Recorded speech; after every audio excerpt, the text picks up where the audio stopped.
आप सुन रहे हैं सुहानी कहानी और आज मैं आपके लिए लेकर आई हूं मुंशी प्रेमचंद की लिखी कहानी शिकार। फटे वस्त्रों वाली मुनिया ने रानी वसुधा के चांद से मुखड़े की ओर सम्मान भरी आंखों से देखकर राजकुमार को गोद में उठाते हुए कहा, हम गरीबों का इस तरह कैसे निभा हो सकता है महारानी। मेरी तो अपने आदमी से एक दिन न पटे, मैं उसे घर में बैठने न दूं, ऐसी ऐसी गालियां सुनाऊं कि छठी का दूध याद आ जाए। रानी वसुधा ने गंभीर विनोद के भाव से कहा, क्यों, वो कहेगा नहीं? तू मेरे बीच में बोलने वाली कौन है? मेरी जो इच्छा होगी वो करूंगा। तू अपना रोटी कपड़ा मुझसे लिया कर। तुझे मेरी दूसरी बातों से क्या मतलब? मैं तेरा गुलाम तो नहीं हूं। मुनिया 3 ही दिन से यहाँ लड़कों को खिलाने के लिए नौकर हुई थी। पहले 2-4 घरों में चौका बर्तन कर चुकी थी, पर रानियों से अदब के साथ बातें करना अभी सीख न पाई थी। उसका सूखा हुआ सांवला चेहरा उत्तेजित हो उठा। कर्कश स्वर में बोली, जिस दिन ऐसी बातें मुंह से निकालेगा ना, मूंछें उखाड़ लूंगी सरकार। वो मेरा गुलाम नहीं है तो क्या मैं उसकी लौंडी हूं? अगर वो मेरा गुलाम है तो मैं उसकी लौंडी हूं। मैं आप नहीं खाती, उसे खिला देती हूं, क्योंकि वो मर्द बच्चा है। पल्लेदारी में उसे बहुत कसाला करना पड़ता है। आप चाहे फटे पहनूं, पर उसे फटे पुराने नहीं पहनने देती। जब मैं उसके लिए इतना करती हूं तो मजाल है कि वो मुझे आंखें दिखाए। अपने घर को आदमी इसीलिए तो छाता छोपता है कि उसके बरखा बूंदी में बचाव हो। अगर ये डर लगा रहे कि घर न जाने कब गिर पड़ेगा तो ऐसे घर में कौन रहेगा? उससे तो ऊख की छां ही कहीं अच्छी। कल न जाने कहाँ बैठा गाता बजाता रहा, 10 बजे रात को घर आया। मैं रात भर उससे बोली ही नहीं, लगा पैरों पड़ने घिघियाने। तब मुझे दया आ गई। यही मुझ में एक बुराई है, मुझसे उसकी रोनी सूरत नहीं देखी जाती। इसी से वो कभी कभी बहक जाता है, पर अब मैं पक्की हो गई हूं। फिर किसी दिन झगड़ा किया तो या तो वही रहेगा या मैं ही रहूंगी। क्यों किसी की धौंस सहूं सरकार? जो बैठकर खाए वो धौंस सहे। यहां तो बराबर की कमाई करती हूं। वसुधा ने उसी गंभीर भाव से फिर पूछा, अगर वो तुझे बैठाकर खिलाता तब उसकी धौंस सहती? मुनिया जैसे लड़ने पर उतारू हो गई। बोली, बैठाकर कोई क्या खिलाएगा सरकार? मर्द बाहर काम करता है तो हम भी घर में काम करती हैं कि घर के काम में कुछ लगता ही नहीं। बाहर के काम से तो रात को छुट्टी मिल जाती है, घर के काम से तो रात को भी छुट्टी नहीं मिलती।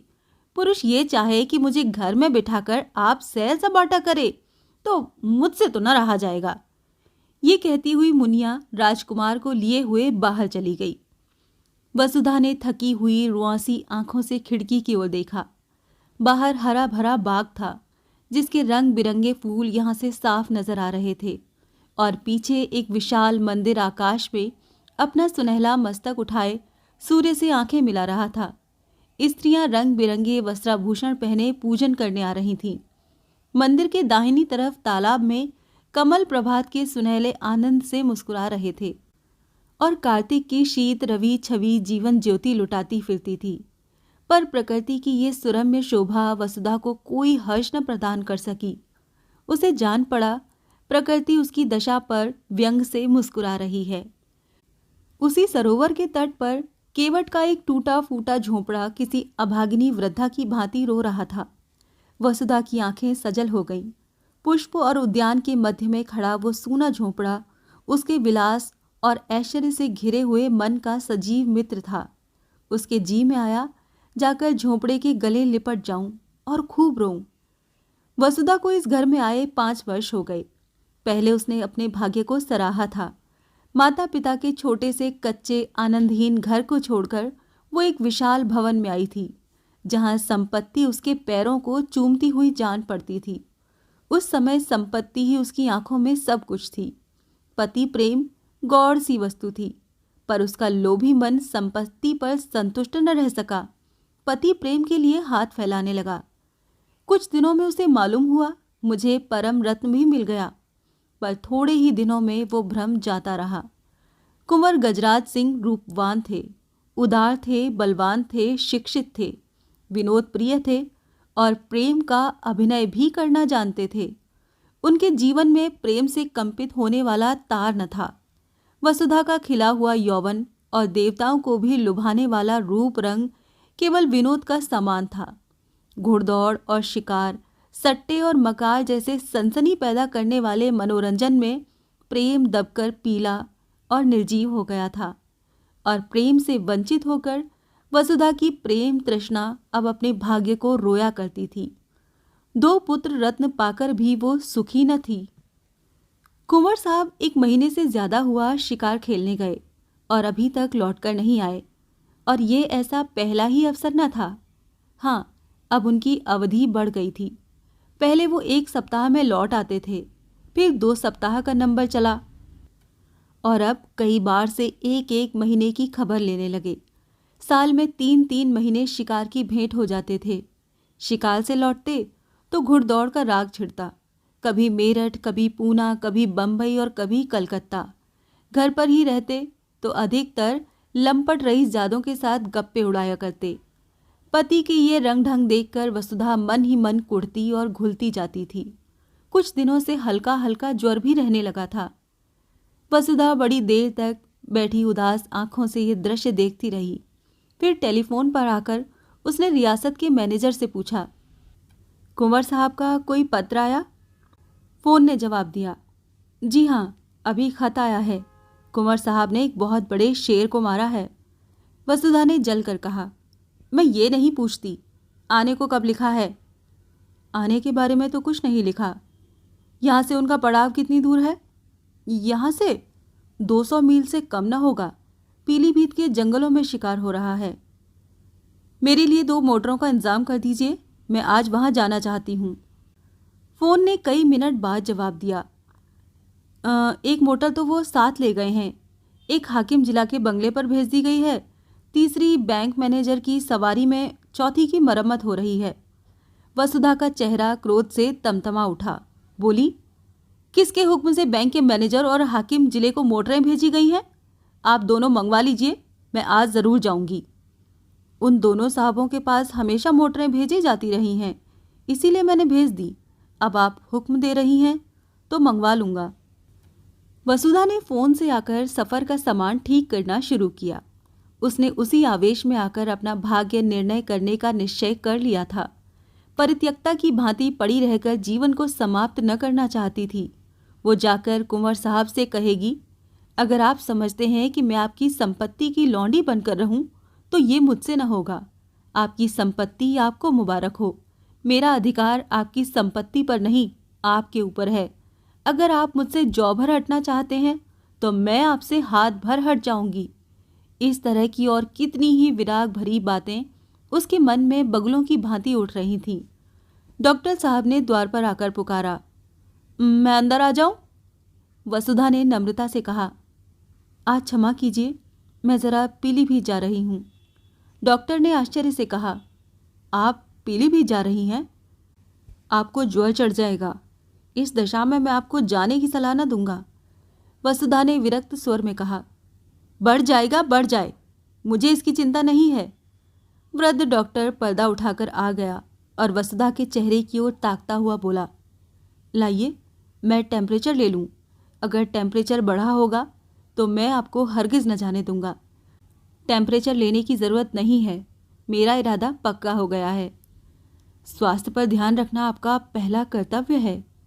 वसुधा ने मुस्कुरा कर कहा, आप निश्चिंत रहिए, मैं इतनी जल्दी मरी नहीं जा रही हूँ। फिर अगर किसी बीमारी की दवा मौत ही हो तो आप क्या करेंगे?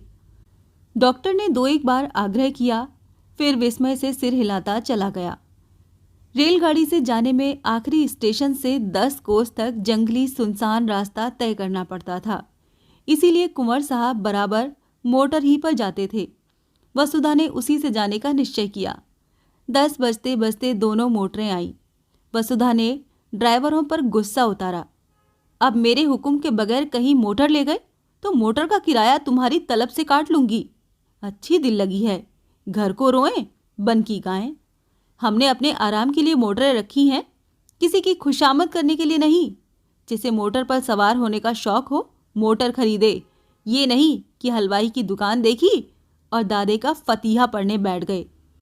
वो चली तो दोनों बच्चे कुनमुनाए, मगर जब मालूम हुआ कि अम्मा बड़ी दूर हवा को मारने जा रही है तो उनका यात्रा प्रेम ठंडा पड़ा। वसुधा ने आज सुबह से उन्हें प्यार न किया था। उसने जलन में सोचा, मैं ही क्यों इन्हें प्यार करूं? मैंने ही क्या इनका ठेका लिया है? वो तो वहां जाकर आराम से चैन से रहें और मैं यहाँ इन्हें छाती से लगाए बैठी रहूं। लेकिन चलते समय माता का हृदय पुलक उठा। दोनों को बारी बारी से गोद में लिया, चूमा, प्यार किया और घंटे भर में लौट आने का वचन देकर वो सजल नेत्रों के साथ घर से निकली। मार्ग में भी उसे बच्चों की याद बार बार आती रही। रास्ते में कोई गांव आ जाता और छोटे छोटे बालक मोटर की दौड़ देखने के लिए घरों से निकल आते तो सड़क पर खड़े होकर तालियां बजाते हुए मोटर का स्वागत करते, तो वसुधा का जी चाहता इन्हें गोद में उठाकर प्यार कर लूं। मोटर जितने वेग से आगे जा रही थी उतने ही वेग से उसका मन सामने के वृक्ष समूहों के पीछे की ओर उड़ा जा रहा था। कई बार इच्छा हुई घर लौट चलूं। जब उन्हें मेरी रत्ती भर परवाह नहीं तो मैं ही क्यों उनकी फिक्र में प्राण दूं? जी चाहे आए चाहे ना आए। लेकिन एक बार पति से मिलकर उनसे खरी खरी बात कहने के प्रलोभन को वो दबा न सकी। सारी देह थक कर चूर चूर हो रही थी। ज्वर भी हो आया था। सिर पीड़ा से फटा पड़ता था, पर वो संकल्प से सारी बाधाओं को दबाए आगे बढ़ती जाती थी। यहाँ तक कि जब वो 10 बजे रात को जंगल के उस डाक बंगले में पहुंची तो उसे तन बदन की सुध न थी। जोर का ज्वर चढ़ा हुआ था। शोर की आवाज़ सुनते ही कुंवर साहब निकल आए और पूछा, तुम यहाँ कैसे आए जी? कुशल तो है? शोफर ने समीप आकर कहा, रानी साहिबा आई हैं हुजूर। रास्ते में बुखार हुआ आया, बेहोश पड़ी हुई हैं। कुंवर साहब ने वहीं खड़े कठोर स्वर में पूछा, तो तुम उन्हें वापस क्यों न ले गए? क्या तुम्हें मालूम नहीं था यहाँ कोई वैद्य हकीम नहीं है? शोफर ने सिटपिटा कर जवाब दिया, हुजूर वो किसी तरह मानती ही न थी तो मैं क्या करता? कुंवर साहब ने डांटा, चुप रहो जी, बातें न बनाओ। तुमने समझा होगा शिकार की बहार देखेंगे और पड़े पड़े सोएंगे। तुमने वापस चलने को कहा ही न होगा। वो मुझे डांटती थी हुजूर। तुमने कहा था? मैंने कहा तो नहीं हुजूर। बस तो चुप रहो। मैं तुमको भी पहचानता हूँ। तुम्हें मोटर लेकर इसी वक्त लौटना पड़ेगा। और कौन कौन साथ हैं? शोफर ने दबी हुई आवाज़ में कहा, एक मोटर पर बिस्तर और कपड़े हैं, एक पर खुद रानी साहिबा हैं। यानी और कोई साथ नहीं है? हुजूर मैं तो हुक्म का ताबेदार हूँ। बस तुम चुप रहो। यूं झल्लाते हुए कुंवर साहब वसुधा के पास गए और आहिस्ता से पुकारा। जब कोई जवाब न मिला तो उन्होंने धीरे से उसके माथे पर हाथ रखा। सिर गर्म तवा हो रहा था। उस ताप ने मानो उनकी सारी क्रोध ज्वाला को खींच लिया। लपक कर बंगले में आए, सोए हुए आदमियों को जगाया, पलंग बिछवाया, अचेत वसुधा को गोद में उठाकर कमरे में लाए और पलंग पर लिटा दिया। फिर उसके सिरहाने खड़े होकर उसे व्यथित नेत्रों से देखने लगे। उस धूल से भरे मुखमंडल और बिखरे हुए रजरंजित केशों में आज उन्होंने आग्रहमय प्रेम की झलक देखी। अब तक उन्होंने वसुधा को विलासिनी के रूप में देखा था, जिसे उनके प्रेम की परवाह न थी, जो अपने बनाव श्रृंगार में ही मगन थी। आज धूल के पाउडर और पोमेड में वो उसके नारित्व का दर्शन कर रहे थे। उसमें कितना आग्रह था, कितनी लालसा थी। अपनी उड़ान के आनंद में डूबी हुई अब वो पिंजरे के द्वार पर आकर पंख फड़फड़ा रही थी। पिंजरे का द्वार खुलकर क्या उसका स्वागत न करेगा? रसोइये ने पूछा, क्या सरकार अकेले आई हैं?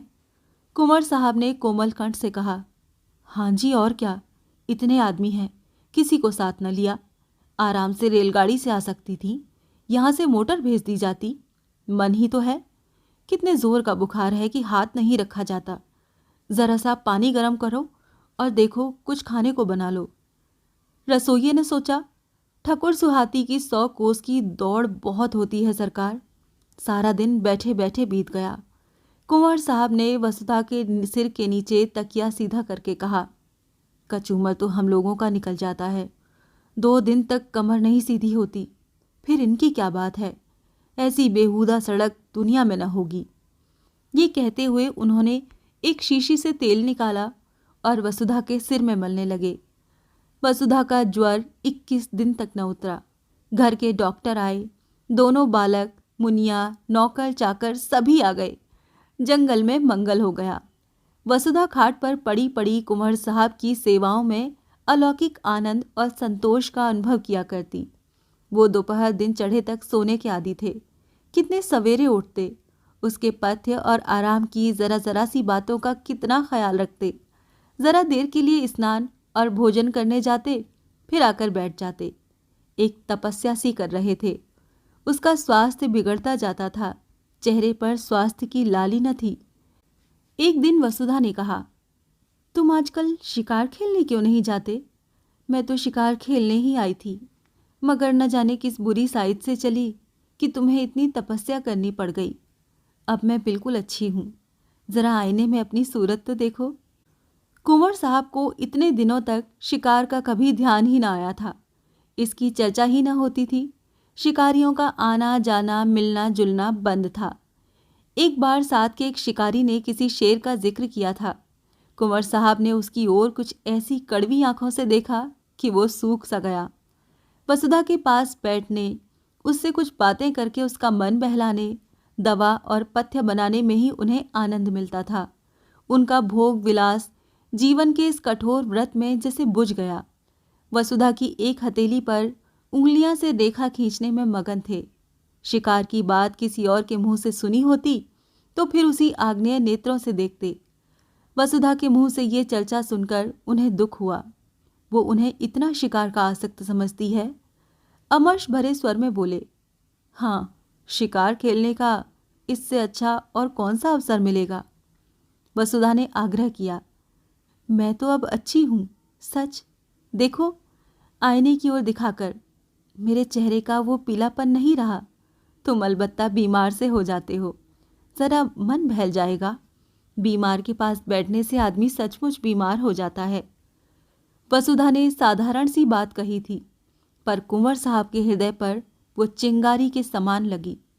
इधर वो अपने शिकार के खप्त पर कई बार पछता चुके थे। अगर वो शिकार के पीछे यूं न पड़ते तो वसुधा यहाँ क्यों आती और क्यों इतनी बीमार पड़ती? उन्हें मन ही मन इसका बड़ा दुख था। इस वक्त कुछ न बोले, शायद कुछ बोला ही न गया। फिर वसुधा की हथेली पर रेखाएं बनाने लगे। वसुधा ने उसी सरल भाव से कहा, अब की तुमने क्या क्या तोहफे जमा किए, जरा मंगाओ, देखूं। उनमें से जो सबसे अच्छा होगा उसे मैं ले लूंगी। अब की मैं भी तुम्हारे साथ शिकार खेलने चलूंगी। बोलो, मुझे ले चलोगे ना?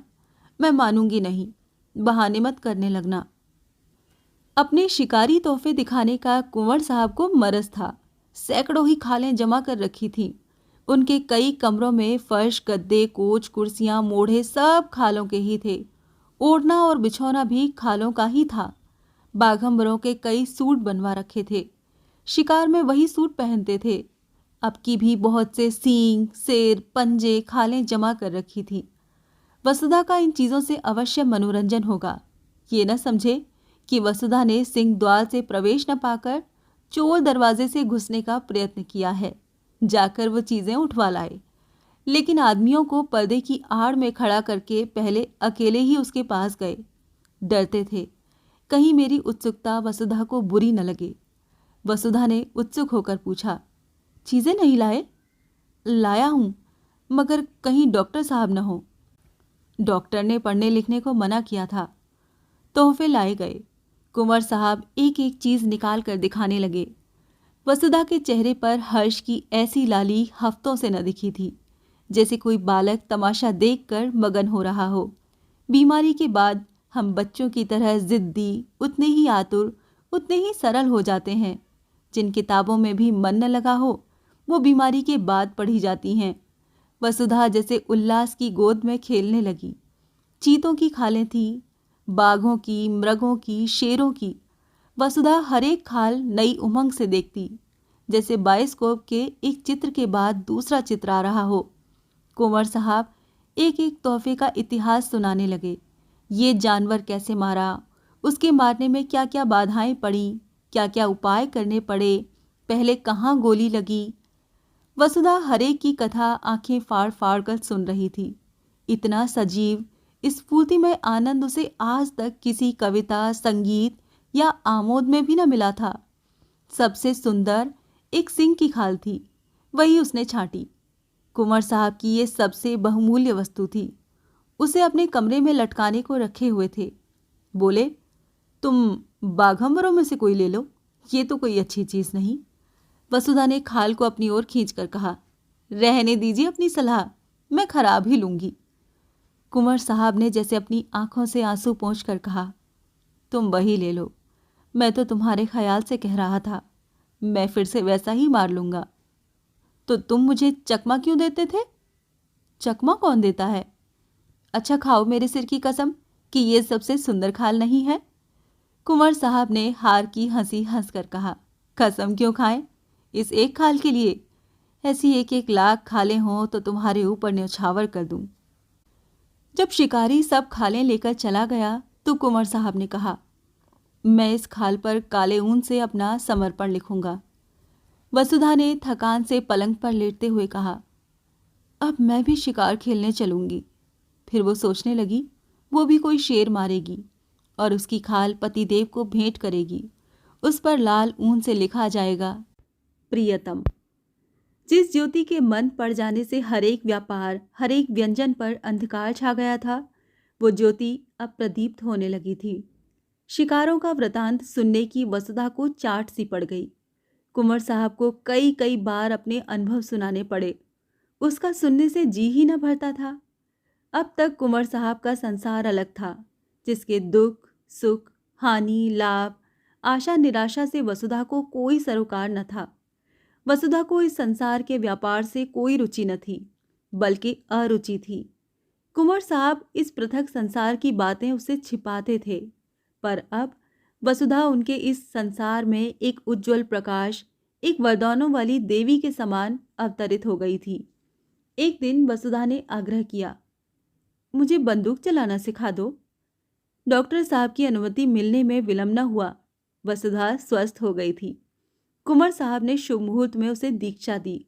उस दिन से जब देखो वृक्षों की छांव में खड़ी निशाने का अभ्यास कर रही है और कुंवर साहब खड़े उसकी परीक्षा ले रहे हैं। जिस दिन उसने पहली चिड़िया मारी, कुंवर साहब हर्ष से उछल पड़े। नौकरों को इनाम दिए, ब्राह्मणों को दान दिया गया। इस आनंद की शुभ स्मृति में उस पक्षी की ममी बनाकर रखी गई। वसुधा के जीवन में अब एक नया उत्साह, एक नया उल्लास, एक नई आशा थी। पहले की भांति उसका वंचित हृदय अशुभ कल्पनाओं से त्रस्त न था। अब उसमें पूरा विश्वास था, बल था, अनुराग था। कई दिनों के बाद वसुधा की साध पूरी हुई। कुंवर साहब उसे साथ लेकर शिकार खेलने पर राजी हुए और शिकार था शेर का। और शेर भी वो जिसने इधर 1 महीने से आसपास के गांव में तहलका मचा दिया था। चारों तरफ अंधकार था, ऐसा सघन कि पृथ्वी उसके भार से कराहती हुई जान पड़ती। कुंवर साहब और वसुधा एक ऊंचे मचान पर बंदूक लिए दम साधे बैठे हुए थे। बहुत भयंकर जंतु था। अभी पिछली रात को वो एक सोते हुए आदमी को खेत में मचान पर से खींच कर ले भागा था। उसकी चालाकी पर लोग दांतों तले उंगली दबाए थे। मचान इतना ऊंचा था कि चीता उछल कर न पहुंच सकता था। हाँ, उसने ये देख लिया कि वो आदमी मचान पर बाहर की तरफ सिर किए सो रहा था। दुष्ट को एक चाल सूझी। वो पास के गांव में गया और वहां से एक लंबा बांस उठा लाया। बांस के एक सिरे को उसने अपने दांतों से कुचला और जब उसकी कैंची सी बन गई तो उसे न जाने अपने अगले पंजों या दांतों से उठाकर सोने वाले आदमी के बालों में फिराने लगा। वो जानता था बाल बांस के रेशों में फंस जाएंगे। एक झटके से वो अभागा आदमी नीचे आ रहा। इसी मानस भक्षी चीते की घात में दोनों शिकारी बैठे हुए थे। नीचे कुछ दूर पर भैंसा बांधा गया था और शेर के आने की राह देखी जा रही थी। कुंवर साहब शांत थे, पर वसुधा की छाती धड़क रही थी। जरा सा भी पत्ता खड़कता तो वो चौंक पड़ती और बंदूक सीधी करने के बदले में चौंक कर कुंवर साहब से चिपक जाती। कुंवर साहब बीच बीच में उसकी हिम्मत बंधाते जाते थे।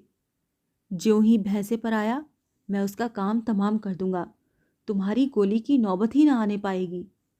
वसुधा ने सिहर कर कहा, और जो कहीं निशाना चूक गया? तो उछलेगा। तो फिर दूसरी गोली चलेगी। तीनों बंदूकें तो भरी तैयार रखी हैं। तुम्हारा जी घबराता तो नहीं? बिल्कुल नहीं। मैं तो चाहती हूँ पहला मेरा निशाना होता। पत्ते खड़खड़ा उठे। वसुधा चौंक कर पति के कंधों से लिपट गई। कुंवर साहब ने उसकी गर्दन में हाथ डालकर कहा, दिल मजबूत रखो प्रिय। वसुधा ने लज्जित होकर कहा, नहीं नहीं, मैं डरती नहीं, बस जरा चौंक पड़ी थी। सहसा भैंसे के पास दो चिंगारियां सी चमक उठीं। कुंवर साहब ने धीरे से वसुधा का हाथ दबाकर शेर के आने की सूचना दी और सतर्क हो गए।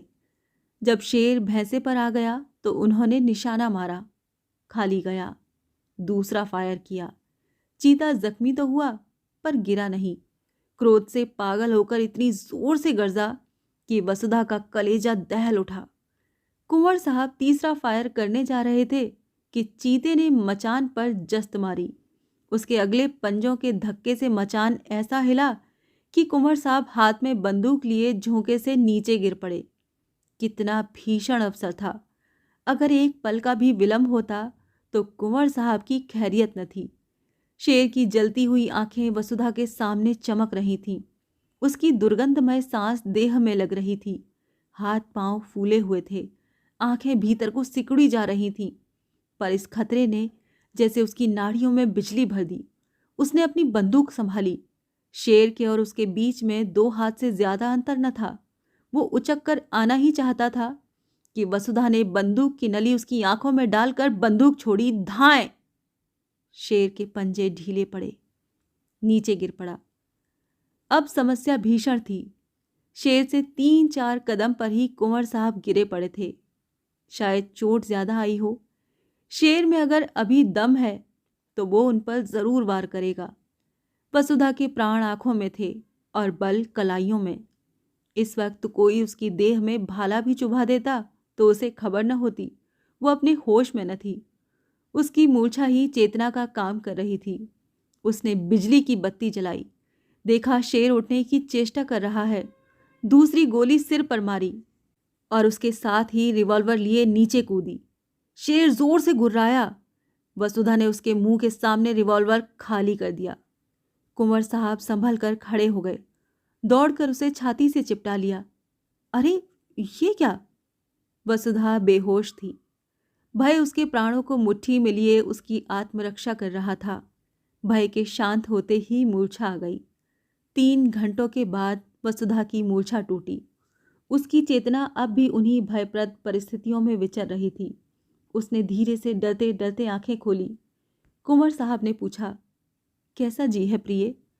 वसुधा ने उनकी रक्षा के लिए दोनों हाथों का घेरा बनाते हुए कहा, वहां से हट जाओ, ऐसा ना हो झपट पड़े। कुंवर साहब ने हंसकर कहा, शेर कब का ठंडा हो गया, वो बरामदे में पड़ा है। ऐसे डील डॉल का और इतना भयंकर शेर मैंने कभी नहीं देखा। तुम्हें चोट तो नहीं आई? बिल्कुल नहीं। तुम कूद क्यों पड़ी? पैरों में बड़ी चोट आई होगी। तुम जीती कैसे बची, ये आश्चर्य है। मैं तो इतनी ऊंचाई से कभी न कूद सकता। वसुधा ने चकित होकर कहा, मैं कहाँ कूदी? शेर मचान पर आया इतना याद है। उसके बाद क्या हुआ मुझे कुछ याद नहीं। कुंवर को भी विस्मय हुआ। वाह, तुमने उस पर 2 गोलियां चलाई। जब वो नीचे गिरा तो तुम भी कूद पड़ी और उसके मुंह में रिवॉल्वर की नली ठूंस दी। बस वहीं ठंडा हो गया। बड़ा बेहया जानवर था। अगर तुम चूक जाती तो वो नीचे आते ही मुझ पर जरूर चोट करता। मेरे पास तो छुरी भी न थी। बंदूक हाथ से छूटकर दूसरी तरफ गिर गई थी। अंधेरे में कुछ सुझाई न देता था। तुम्हारे ही प्रभाव से इस वक्त मैं यहाँ खड़ा हूं। तुमने मुझे प्राण दान दिया। दूसरे दिन प्रातःकाल यहाँ से कूच हुआ। जो घर वसुधा को फाड़े खाता था उसमें आज जाकर ऐसा आनंद आया जैसे किसी बिछड़े मित्र से मिली हो। हर एक वस्तु उसका स्वागत करती हुई मालूम होती थी। जिन नौकरों और लौंडियों से वो महीनों से सीधे मुंह न बोली थी, उनसे वो आज हंस हंस कर कुशल पूछती और गले मिलती थी, जैसे अपनी पिछली रुखाइयों की पटौदी कर रही हो। संध्या का सूर्य आकाश के स्वर्ण सागर में अपनी नौका खेता हुआ चला जा रहा था।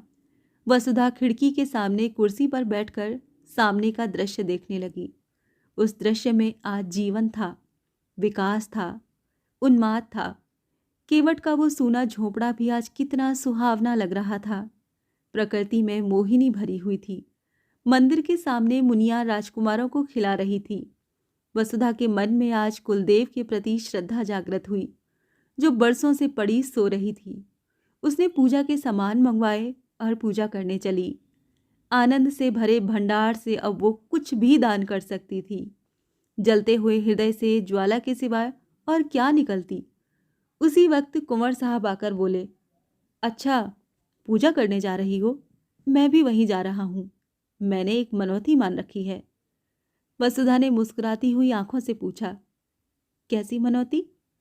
कुंवर साहब ने हंसकर कहा, ये न बताऊंगा।